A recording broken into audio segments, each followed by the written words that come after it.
জাহান্নামে কেন অনেক নারী থাকবে জানেন?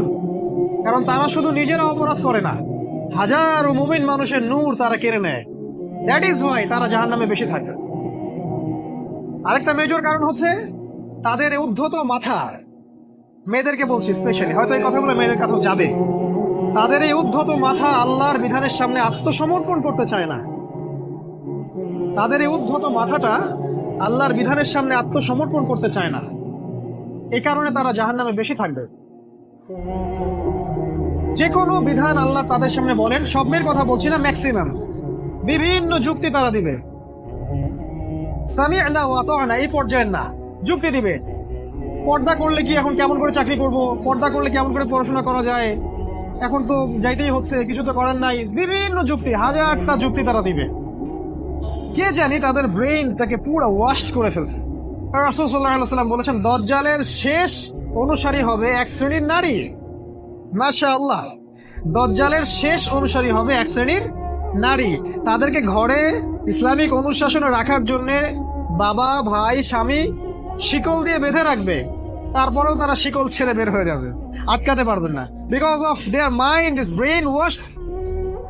এ কারণে দেখা যায় তাদেরকে যখন কোনো বিধানের কথা আপনি বলবেন, তাদের এই উদ্ধত মাথাটা আল্লাহর বিধানের সামনে অবনত হতে চায় না, বিভিন্ন যুক্তিতর্ক তারা দেয়। এই কারণেই তাদের সংখ্যাটা জাহান্নামে বেশি হবে। আরো কারণ আছে, রাসূল বলেছেন সারা জীবন তাদের জন্য করবেন। স্পেশালি তাদের উদ্দেশ্য করে বলছি যাদের অ্যাফেয়ার আছে। যতই করেন,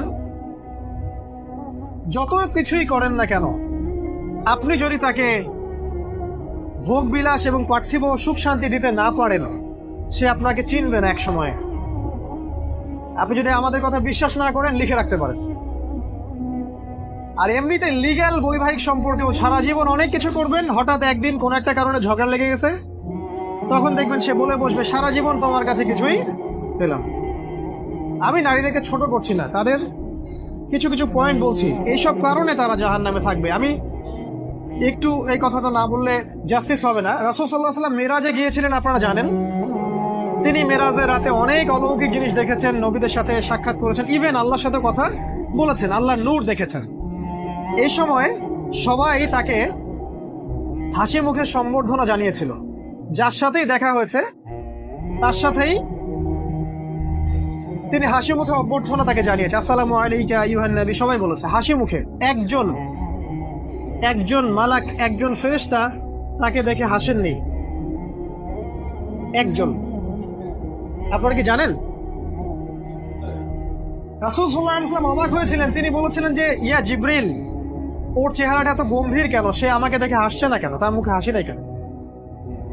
জিবরিল আমিন বলেছেন যে তার নাম হচ্ছে মালাক, সরি তার নাম মালিক, তার নাম মালিক, সূরা যুখরুফের মধ্যে আছে, তার নাম মালিক।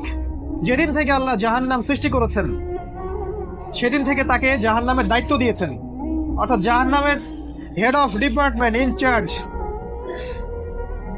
সেদিন থেকে তার মুখের হাসি উঠে গেছে। আমরা দোয়া করি আমরা যেন তার সাক্ষাৎ না পাই। তার কাছে পারমিশন নিয়ে রাসূল সাল্লাল্লাহু আলাইহি ওয়াসাল্লাম জাহান্নামের দিকে তাকিয়েছিলেন, ভিতরে দেখেছেন কি আছে। তিনি পরে যা ব্যাখ্যা করেছেন তা হলো, আমি দেখলাম সেখানে খালি মেয়ে আর সেখানে খালি নারী আর নারী। এই হাদিসটা আপনার মাকে বলবেন, আপনার বোনকে বলবেন, আপনার মেয়েকে বলবেন, আপনার স্ত্রীকে বলবেন। এই হাদিসটা যদি কারো হৃদয়ের মধ্যে গেঁথে যেতে পারে, তার দ্বারা অন্যায় করা সম্ভব না।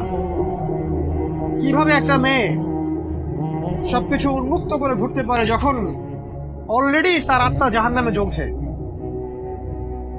অলরেডি, কারণ ভবিষ্যৎ তো আল্লাহ জানেন।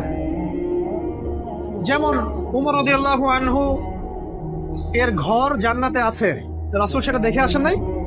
এসে ওমর ইবনুল খাত্তাবকে বলেছেন না যে আমি দেখে আসছি তোমার ঘর, আমি ঢুকিনি তোমার ঘরে তোমার আত্মসম্মানের কারণে। তার মানে তিনি পৃথিবীতে বিচরণ করছেন, ঘর তো জান্নাতে অলরেডি তৈরি হয়ে আছে। মেয়েরা দিব্যি ঘুরছে এভাবে, এবং তারা মোটেও সচেতন না তাদের ঘর হয়তো বা জাহান্নামে রেডি। আর আমাদের so called modern western civilization এদেরকে ব্রেইন ওয়াশ করে দিয়েছে। তারা বাজার করছে, তারা নগ্ন হয়ে ঘুরছে, কাপড় পরেও তারা নগ্ন থাকছে, তারা মডেলিং করছে, গান গাচ্ছে, নৃত্য প্রদর্শন করছে, মিডিয়া আসে, তার দেহ লক্ষ লক্ষ কোটি কোটি মানুষ দেখছে। হাজারো মানুষের নূর চলে যাচ্ছে, অন্যের নূর নষ্ট করে জান্নাতে যাওয়া যাবে না। রাসূল সাল্লাল্লাহু আলাইহি ওয়াসাল্লাম যে আলামতগুলো বলেছেন তার মধ্যে অন্যতম একটা আলামত হচ্ছে শেষ জামানায় মেয়েদের সংখ্যা বাড়বে, ছেলেদের সংখ্যা কমে যাবে।